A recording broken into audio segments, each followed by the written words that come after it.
Bumalik sa Davao ang bagong serbisyo fair para muling maghandog ng tulong sa ating mga kababayan doon. Ang iba't ibang aktibidad alamin natin sa ulat ni Luisa Erispe.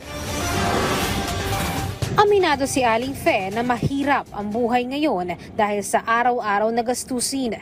Bilang isang ina, sumasideline lang siya ng paglalaba kaya malaking bagay na sa kanya ang makatanggap ng tulong mula sa gobyerno. Malaking tulong po. Nagpasalamat ako sa natin kasi natutulungan na isa ako nga nakuha dito sa AKAP beneficiary.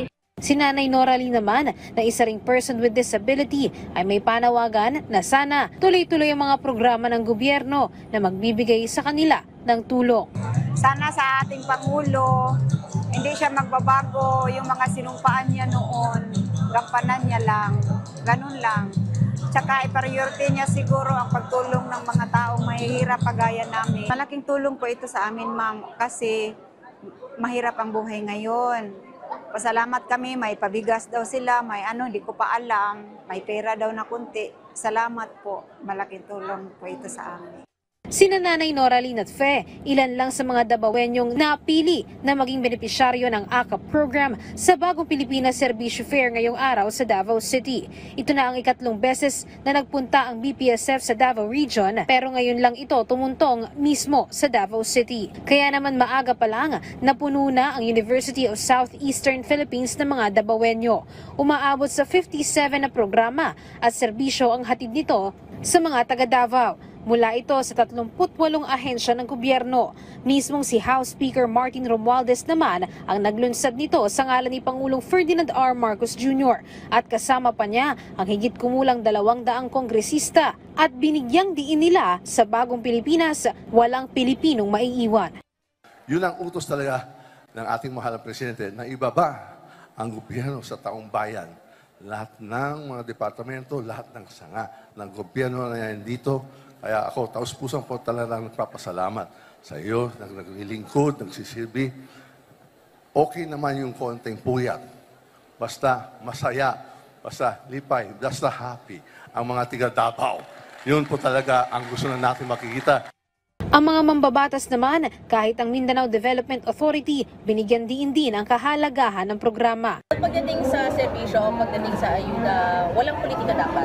And nakita naman natin, smooth sailing, kaya naman hindi kayo nahirapan. And we thank the local government for being very participative dito sa ating programa na sa buong Pilipinas naman. Nakasama na ako, Luzon, Visayas at Mindanao dito sa programa ng mahal na Pangulong Bagong Pilipinas Caravan. Talaga namang napakalaking tulong po mga kababayan ko. Kaya itong ginagawa ngayon ng ating mahal na Pangulo, hindi nating masasabi ito'y pamumulitika eh. Ito ay serbisyo sa tao na dapat ginagawa talaga ng mga naninilbihan sa ating pamahalaan.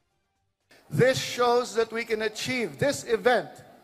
Shows, this Serbisyo Fair shows that what we can achieve this much with a government that works together, a government that is always ready to serve for a common goal, ang makapagbigay ng mabilis at maayos na pamamahala tungo sa isang masaya at maginhawang bagong Pilipinas. Sa Bagong Pilipinas Serbisyo Fair sa Davao City, nagkakahalaga ng 1.2 billion pesos ang ipinamahaging tulong ng gobyerno. 1 bilyong piso ay para sa cash assistance at 2 million pesos naman ang para sa in-kind assistance tulad ng mga gamot, pagkain at tulong legal. May mga natugunan ring problema tulad sa trabaho at bentahan ng mga agricultural products.